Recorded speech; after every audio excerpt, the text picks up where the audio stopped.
Hi guys. तो स्वागत है आप सभी का अपने चैनल पे।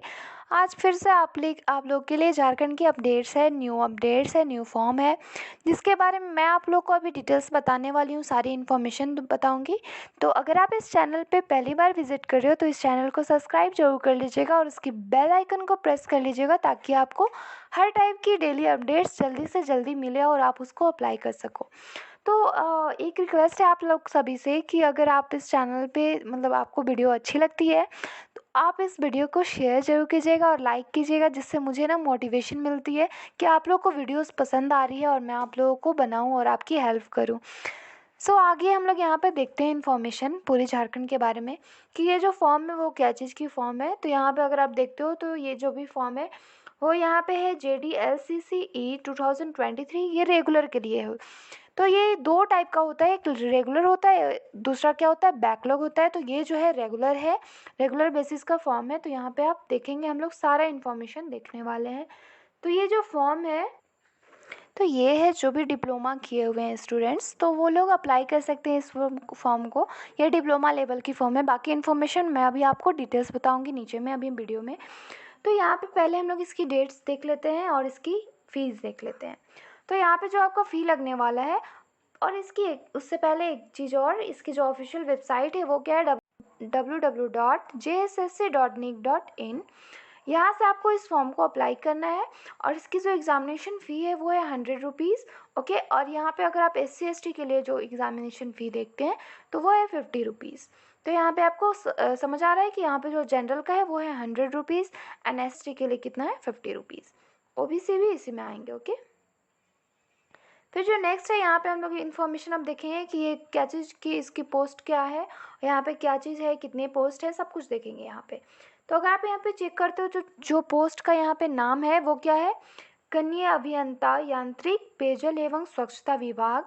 इसके लिए जो फॉर्म आया है यहाँ पे टोटल वैकेंसी अगर आप चेक करते हो तो कितना है, 26 वैकेंसीज है। तो आप इसको अप्लाई कर सकते हो, ये अच्छी वैकेंसी है। और अभी आप नीचे देखोगे तो बहुत सारी है जिसके लिए आपको अप्लाई करना चाहिए, क्योंकि यहाँ पे लार्ज वैकेंसी के लिए फॉर्म आया है। अगर आप सेकंड पोस्ट चेक करते हो तो क्या है, ये असैनिक के लिए है, सेम चीज़ है कनीय अभियंता, लेकिन असैनिक के लिए है। तो यहाँ पे 223 है। फिर आप सारे इन्फॉर्मेशन चेक कर लीजिएगा, मैं आपको बस एक एक बार शो कर देती हूँ कि क्या क्या है। स्ट्रीट लाइट इंस्पेक्टर के लिए है वो है 55। पाइपलाइन इंस्पेक्टर के लिए 16 वैकेंसीज है। और यहाँ पे अभियंता विद्युत के लिए कितना है, 46 वैकेंसीज है। और यहाँ पे असैनिक के लिए है 188 वैकेंसीज है। और यहाँ पे फिर यांत्रिक के लिए आप देखते हो तो 51 है। फिर यहाँ पे असैनिक के लिए 400 है। तो इसमें बहुत लार्ज वैकेंसी है। 8 नंबर जो आपको दिख रहा है जल संसाधन विभाग, उसके लिए लार्ज वैकेंसी है। फिर यहाँ पे कनीय अभियंता यांत्रिक के लिए जो फॉर्म यहाँ पे वैकेंसी आई है वो है 30। फिर यहाँ पे जो नेक्स्ट पोस्ट है 10th नंबर, वो असैनिक के लिए यहाँ पे भी बहुत लार्ज वैकेंसी है, 457 की वैकेंसी है। फिर यहाँ पे मोटरयान निरीक्षक के लिए 44 वैकेंसीज है। फिर यहाँ पे कन्या अभियंता कृषि अभियंत्रण में 11 है वैकेंसीज। फिर यहाँ पे 13 आप चेक करते हो तो यहाँ है कन्या अभियंता विद्युत ऊर्जा विभाग के लिए जो फॉर्म है उसके लिए वैकेंसी है 4। तो यहाँ पे सारी वैकेंसी आप चेक कर सकते हो, बहुत लार्ज वैकेंसीज है, वैकेंसीज है। तो आप यहाँ पे चेक कर सकते हो, सारा फॉर्म को चेक करके आप अप्लाई कर सकते हो, जो आपके लिए यहाँ पे बहुत अच्छा होगा, क्योंकि यहाँ पे डिप्लोमा लेवल अभी मैं एजुकेशनल क्वालिफिकेशन बताने वाली हूँ। तो यहाँ पे आप देख सकते हो, बाकी फॉर्म तो आप चेक कर सकते हो, लगभग 1000 प्लस वैकेंसीज है, 1000 प्लस वैकेंसीज है। तो यहाँ पे आप लोग इसको अप्लाई कर सकते हो। ओके, फिर यहाँ पे हम लोग नेक्स्ट देखेंगे इसके बारे में कि इसकी एलिजिबिलिटी क्राइटेरिया क्या है। तो अगर आप स्ट्रीट लाइट इंस्पेक्टर के लिए चेक करते हो तो जो एलिजिबिलिटी क्राइटेरिया है यहाँ पे, मान्यता प्राप्त से क्या होना चाहिए, डिप्लोमा होना चाहिए। यहाँ पे आपको दिख रहा होगा मान्यता प्राप्त विश्वविद्यालय संस्था से विद्युत ट्रेड में डिप्लोमा या फिर ITI जो पास किए हैं वो भी इसको अप्लाई कर सकते हैं। तो यहाँ पे एलिजिबिलिटी क्राइटेरिया समझ में आ गया। जो यहाँ पे जो पोस्ट है स्ट्रीट लाइट, उसके लिए विद्युत में आपको क्या होना चाहिए, विद्युत ट्रेड में आपको डिप्लोमा करना होना चाहिए, या फिर आप अगर ITI भी किए हो तो इसको फॉर्म को अप्लाई कर सकते हो। इसकी पे स्केल भी काफ़ी अच्छी है, आप देख सकते हो 25,000 एट स्टार्टिंग है और इसके बाद में कितनी है 81,100 तक है। फिर यहाँ पे अगर आप सेकंड चेक करते हो पाइपलाइन इंस्पेक्टर, इसमें भी अगर आप देखते हो तो मान्यता प्राप्त से, जैसे कि औद्योगिक प्रशिक्षण संस्थान से प्लम्बिंग में क्या होना चाहिए, ट्रेड में उत्तीर्ण होना चाहिए।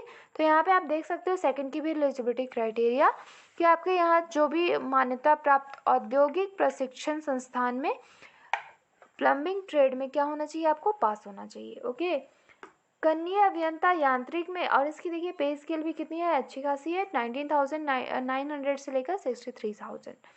फिर यहाँ पे अभियंता यांत्रिक के लिए तो काफ़ी अच्छी सैलरी है, तो इसकी आप चेक कर सकते हो 35,000 इज एट स्टार्टिंग है, एंड देन फिर आपको 1 लाख तक है। तो काफ़ी अच्छी वैकेंसी है, आप इसको अप्लाई कर सकते हो। राज्य सरकार द्वारा मान्यता प्राप्त संस्थान अथवा अखिल भारतीय, यहाँ पे अगर आप चेक करते हो तो ये विधि द्वारा स्थापित एवं केंद्र सरकार, राज्य सरकार द्वारा मान्यता प्राप्त संस्थान अथवा यहाँ पे देख सकते हो आप अखिल भारतीय तकनीकी शिक्षा परिषद, मतलब AICTI, ये जो आपको दिख रहा है उससे मान्यता प्राप्त संस्थान से अगर आप इस चीज़ में किए हो, डिग्री है आपका, तो आप अप्लाई कर सकते हो इस फॉर्म को। ठीक है, और फिर जो नेक्स्ट पोस्ट है यहाँ पे आपका जो है विद्युत में ही है, तो यहाँ पे आपको विद्युत में क्या होना चाहिए, डिप्लोमा होना चाहिए। सैलरी पैकेज काफ़ी अच्छी है, तो आप इसको अप्लाई कर सकते हो। फिर जो नेक्स्ट है कन्या अभियंता, यहाँ पे इतना इसकी सैलरी आप देख सकते हो, इसमें भी क्या होना चाहिए, डिप्लोमा होना चाहिए। फिर जो नेक्स्ट है आपका यहाँ पे कन्या अभियंता अभियंत्रण, यहाँ पे भी आपका डिप्लोमा होना चाहिए। तो ये सारे आप चेक कर सकते हो, यहाँ पे जो भी है पोस्ट, यहाँ उसके बारे में एलिजिबिलिटी क्राइटेरिया दी हुई है। आपका जो मेन पोस्ट है यहाँ पे देख सकते हो आप, इसके भी मोटरयान निरीक्षक के लिए भी यहाँ पे जो पोस्ट के लिए है, यहाँ पे क्या होना चाहिए, AICTI होना चाहिए, उसमें आपका क्या होना चाहिए, डिग्री। तो यहाँ पे आपको क्लियर हो गया होगा सारा कुछ, यहाँ पे जो भी डिटेल्स दिया हुआ है, इन्फॉर्मेशन दिया हुआ है, सब सारा कुछ समझ में आ गया होगा। ठीक है, और यहाँ पे देखिए स्पोर्ट्स के लिए भी कुछ है यहाँ पे, मतलब प्रायोरिटी लेबर, तो ये भी आप लोग देख सकते हैं, आप उसके अकॉर्डिंग चेक कर सकते हो। अगर आप स्पोर्ट्स पर्सन से बिलोंग करते हो, अगर आप स्पोर्ट्स पर्सन हो तो आप यहाँ पे देख सकते हो।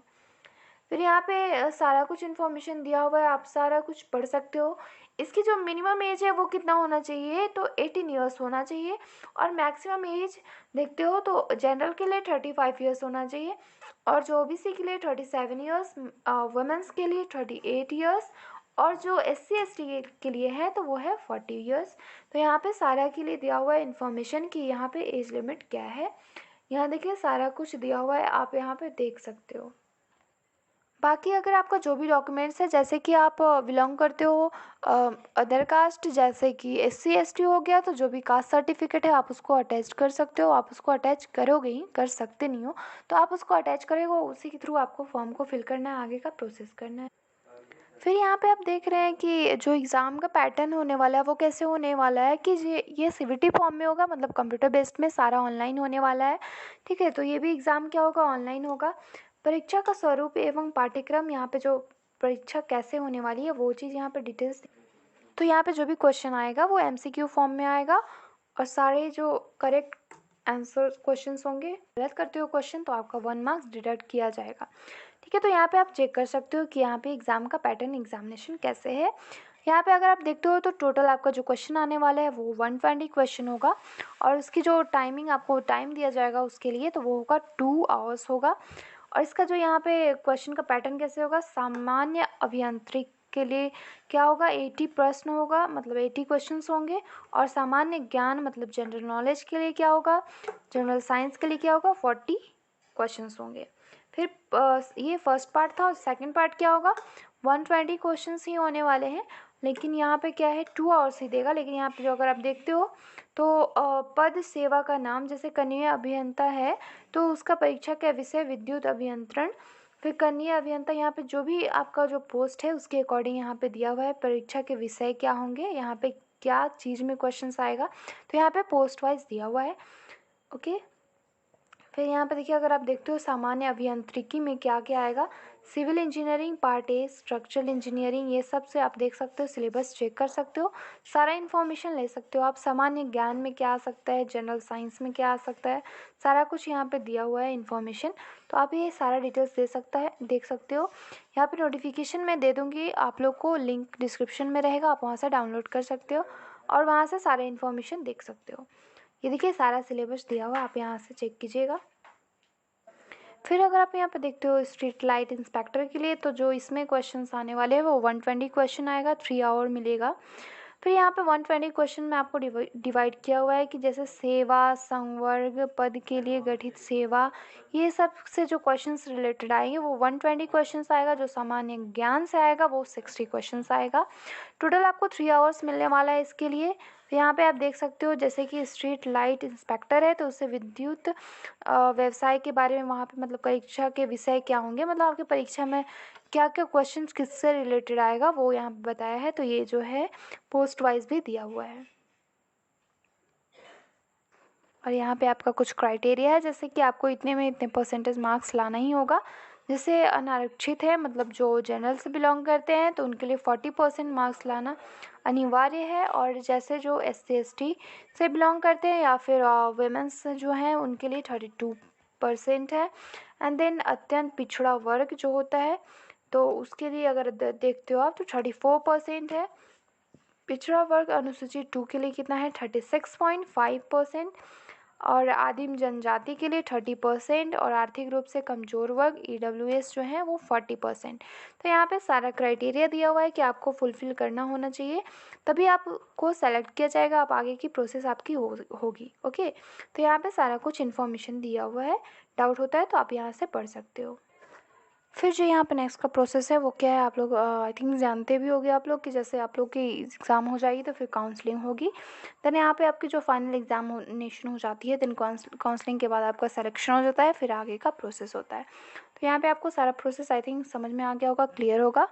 So thank you and thanks for watching this video. Thank you.